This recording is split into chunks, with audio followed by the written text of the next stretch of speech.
I'm Bruce Springsteen, and I am here today to support Kamala Harris and Tim Walz for President and Vice President of the United States, and to oppose Donald Trump and J.D. Vance. Now, here's why. I want a president who reveres the Constitution, who does not threaten but wants to protect and guide our great democracy, who believes in the rule of law and the peaceful transfer of power, who will fight for a woman's right to choose, and who wants to create a middle-class economy that will serve all our citizens. There is only one candidate in this election who holds those principles dear: Kamala Harris.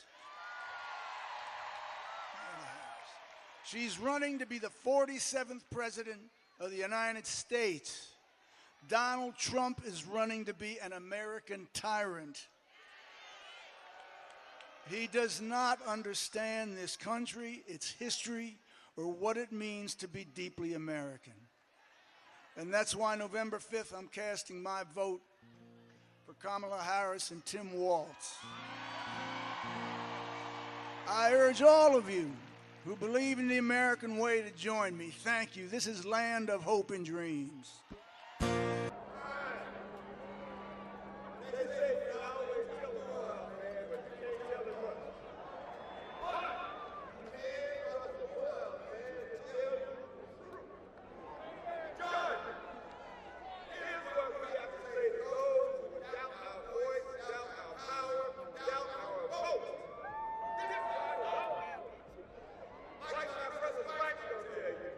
We've been turned out, we've been turned up.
Georgia, hello, hello, hello.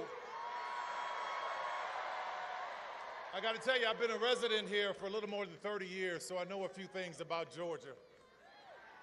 What I want to share with you today is that this is where I found the American dream for myself.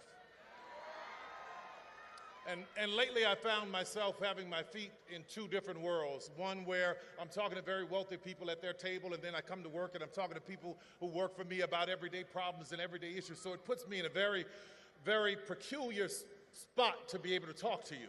And I'm grateful for that, having my feet in both those worlds, because I still remember what it was like to stand at the Winn-Dixie on Beaufort Highway and have $20 and try to figure out, how do I make this meal work for the week?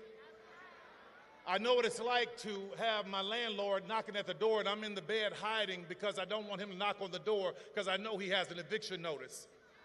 I know what it's like to be homeless here in Georgia. I know what it's like to have to scrape up enough money to get to stay at a pay-by-the-week hotel off of Beaufort Highway. I know what it's like. I know what it's like to sleep in my car wrapped in my grandmother's quilt because I had no place to go. I know what it's like to come from work and walk outside and realize that my car has been repossessed. So make no mistake, I know and I remember how hard it is, and I remember the struggle, and I also know, hear me, how expensive it is to be poor. But I also believed in an American dream. And when I was coming here to Georgia, I was looking for inspiration, and there was this show called Lifestyles of the Rich and Famous. And there was a man on there that I really admired, I looked up to. He had a helicopter, and his name was on hotels all over the place. He was, hold on just a second, let me get through this so you hear what I'm saying. Young black men admired him because his name was in rap lyrics. So when I first started making a little money, the first thing I did was checked into the Trump Hotel because I wanted to feel that specialness. But then I started to do my research. Research is important. Truth is important. Facts are important. I found out about a discrimination lawsuit against he and his father because they didn't want people like me in their building. I found out about him taking a full-page ad out on young black men in the New York Times. I found out about the birther lie. We all heard it, saying that Barack Obama was not born in this country. There are undertones there and there are echoes there that we all had to pay attention to. So I watched him when he won the presidency. I watched him say that there were good people on both sides when neo-Nazis were screaming, "Jews will not replace us." I watched him from the Central Park 5 to Project 2025. And what I realized is that in this Donald Trump America, there is no dream that looks like me. We want a president who believes that this American dream is for everyone. And that president is Kamala Harris.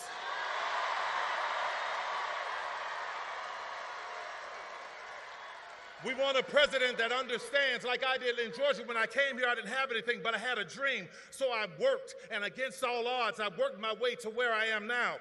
It was here in Georgia. See, in Georgia, you know what we do? We don't sit around and complaining. We go to work.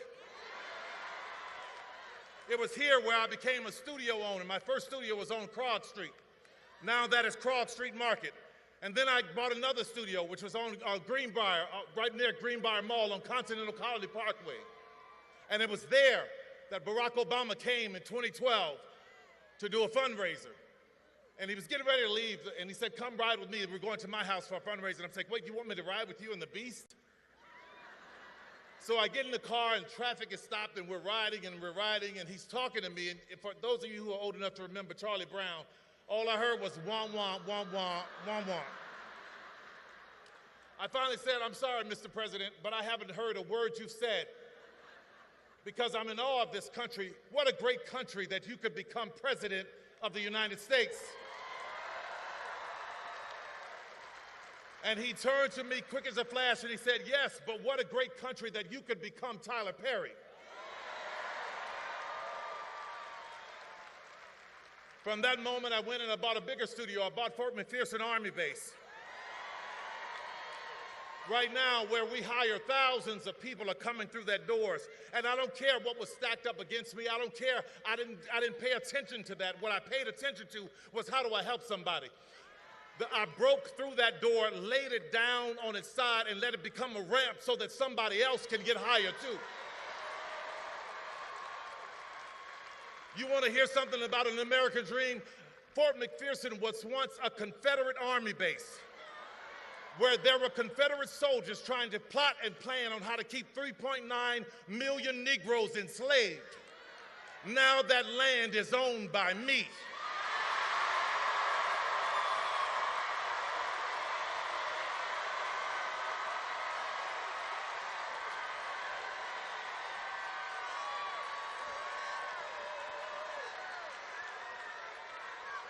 Let's talk about an American dream. It's seniors working so hard and working hard and seniors working hard. And what I realized when I bought it, that seniors around, their taxes were going through the roof. So what I did was, I was like, no, you're not gonna come here and take these seniors' houses. I paid everybody's taxes off for years so that they can keep their houses. When an 85-year-old woman in Coweta County lost her house to a fire and wanted a place for all her grandkids, I rebuilt that house for her. Most recently, I saw in the AJC a story where there was a woman who hired this contractor and he gutted her house and left her there with nothing. She was living in a house with no plumbing and no walls for years.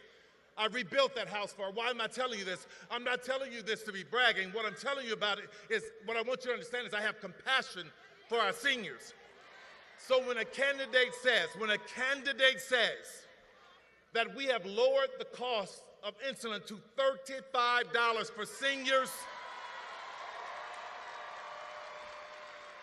that candidate has my vote. I put many kids through college, and recently there was a woman who was murdered by her husband, and she had 3 kids that were college age. I put all those kids through college. So when I hear a candidate say, we are going to do what we can to reduce student loan debt, that is a candidate that I can stand with. I stand with a candidate who has an American dream for everyone. She stands with us. And she has an American dream for our children. And let me tell you something about the children. I don't know if you remember, but her DNC speech was great, right? But there's a moment that you may have missed. When the cameras were rolling and she was walking around and the balloons are falling and confetti's falling, I'm watching her smile and wave. Her family comes out, but there are 2 little girls on the stage. And I see her constantly making sure they're okay, not getting too close to the edge. That's what you want. See, the little things will tell you about the heart of a person.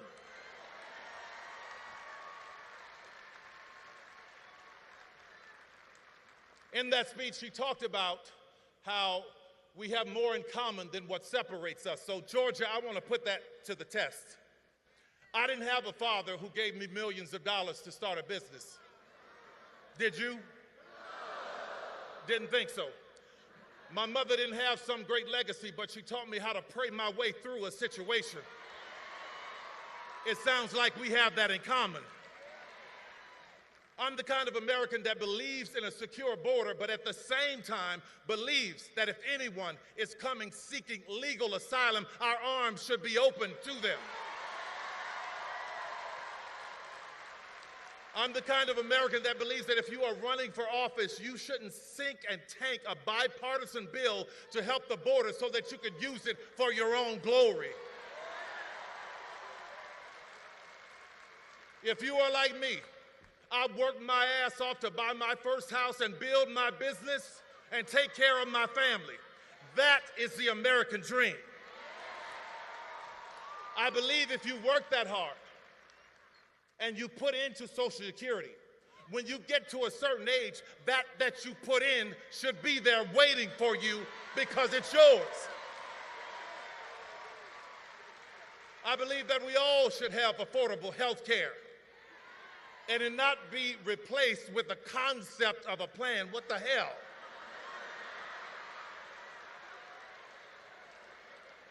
I'm the kind of American that believes that no matter what your party, we ought to be able to sit down and have civil conversation so that we can work toward a solution, the same as I do with our governor, Brian Kemp. I'm the kind of man that believes, I'm the kind of man that believes that the government nor a man should be telling a woman what she can and cannot do with her body.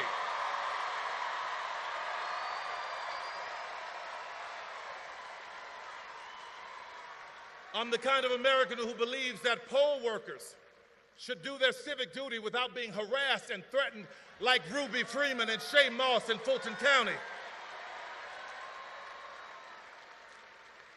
And I am not the kind of American that glories in, enjoys, laughs at, or celebrates an 80-year-old man being hit with a hammer because his wife is in politics and you don't agree with her. And two things can be true at once. I am not the kind of man that glory in, celebrates, enjoy, or laughs at a 78-year-old former president almost meeting his death at an assassin's bullet in Butler's, Pennsylvania. It's not right. It's about decency, America, and I think you agree with me. But I am the kind of American that believes if you lose an election, that you honor the constitutional, peaceful transfer of power. And judging by your reaction, I believe Kamala is right. We have more in common than what separates us. As I'm closing here, I just want to talk about that quilt that I used to wrap up in my grandmother's car, that quilt that my grandmother gave me. That quilt was a tapestry of beautiful pieces, but I completely ignored it. I didn't think it was worth anything because she had made it from all of these stitches and gave it to me as a gift. And I was walking past this antique store years later, and I saw one in the window, and I go, wow, that's a beautiful quilt. It reminds me of my grandmother. So I walk in, I talk to the lady. She started explaining to me that each patch in that quilt was worth this and meant this because of the woman who made it. So when I think about America, I think about my grandmother's quilt. We are all shapes, sizes, and colors, but we are one.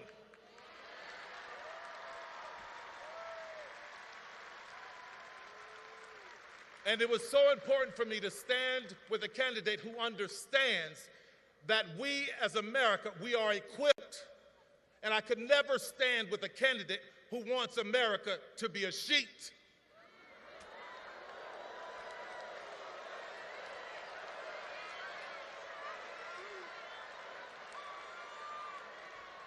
So today, I voted for Kamala Harris.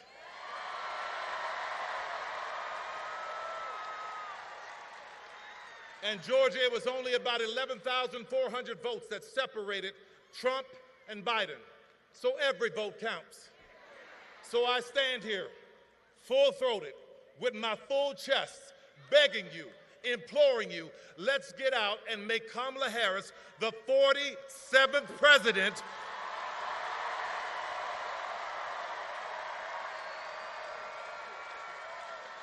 of the United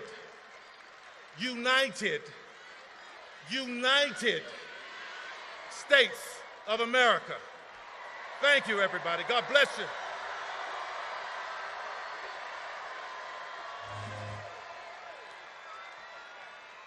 I'm done with all I have to say except one thing. That man who was in the beast with me,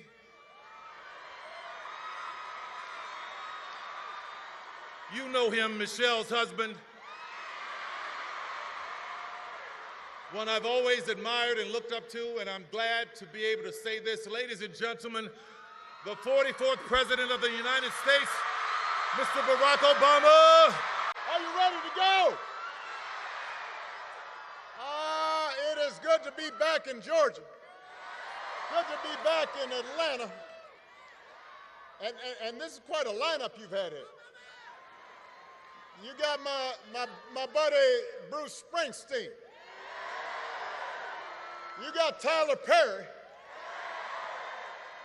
You got a couple of guys from those Capital One commercials. If that doesn't get you fired up to vote, I don't know what will. Now, you've heard this already. I am going to repeat it. We are going to keep repeating it. Here in Georgia, early voting has already started. So if you have not already, go vote. Return your absentee ballot. If you're going to vote, remember to bring your photo ID. If you need to figure out where to go to iwillvote.com/GA, and then you get your friends and you get your family to make a plan to vote. Because together we have a chance to choose a new generation of leadership in this country and start building a better and stronger and fairer and more hopeful America. Now, I love you too.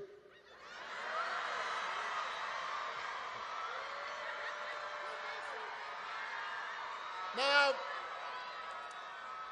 we know this election is going to be tight because a lot of Americans are still struggling. As a country, we've been through a lot. As a country, we've been through a lot over the last few years. We had a historic pandemic that wreaked havoc on communities and businesses. And then disruptions from the pandemic caused price hikes that put a strain on family budgets. And people feel like no matter how hard they work, sometimes it feels like they're just treading water. So I get why people are looking to shake things up. What I cannot understand is why anybody would think that Donald Trump will shake things up in a way that is good for you, because there is absolutely no evidence that this man thinks about anybody but himself. I've said it before. Donald Trump is a 78-year-old billionaire who has not stopped whining about his problems since he rode down that golden escalator 9 years ago. And when he's not complaining, when he's not sending out crazy tweets, he's trying to sell you stuff. He's trying to sell you gold sneakers, trying to sell you a $100,000 watch, trying to sell you a Trump Bible, wants to sell you the Word of God, Donald Trump edition. Got his name right there next to Matthew and Luke. Now, you cannot make this stuff up. If this was on a Saturday Night Live skit, you'd say, well, no, that's crazy. But he's doing it because all he cares about is his ego, his money, his status. That's his mindset. Those are his intentions. And then there's the question of his competence. I mean, have you seen Donald Trump lately? He out there giving 2-hour speeches, just word salad. Said the other day, January 6th was a day of love, he said that. Like it was Woodstock or Coachella.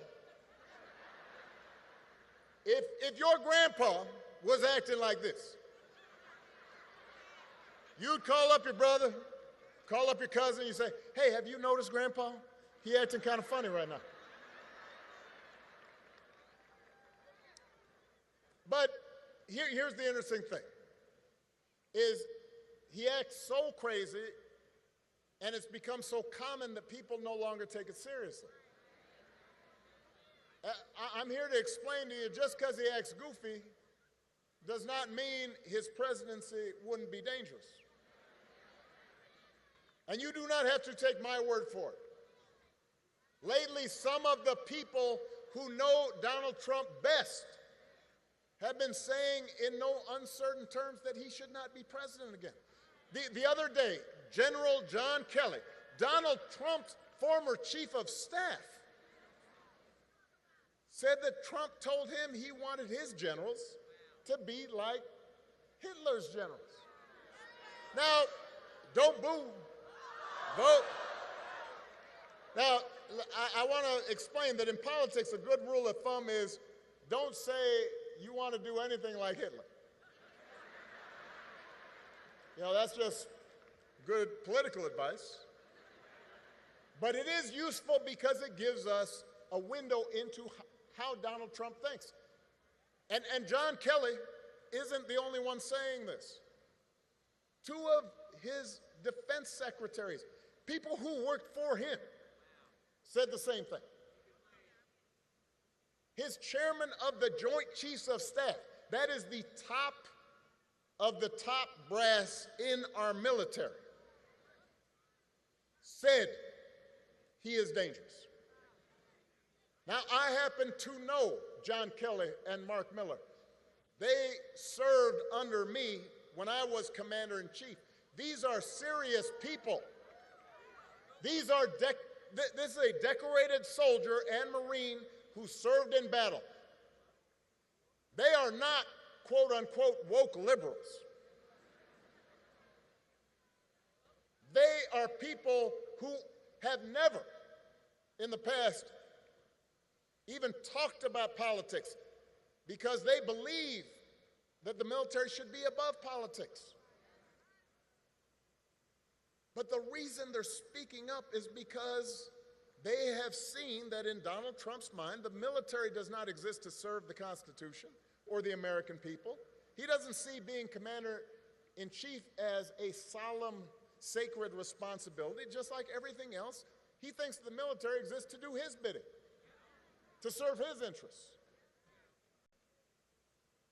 He said if he's elected, he'll use that military to go after, quote, the enemy within, which he defines as anybody who criticizes him or refuses to bend the knee. He can't handle that. And unlike last time, unlike the first time, he won't have people like John Kelly around to stop him. He'll be surrounded by people who are just as loony as he is and who will let him do what he wants. And so my question to you, Georgia, is how is any of that going to help you? We do not need 4 years of a wannabe king, a wannabe dictator running around trying to punish his enemies. That's not what you need in your life. America's ready to turn the page. We are ready for a better story. Georgia, we're ready for a President Kamala Harris.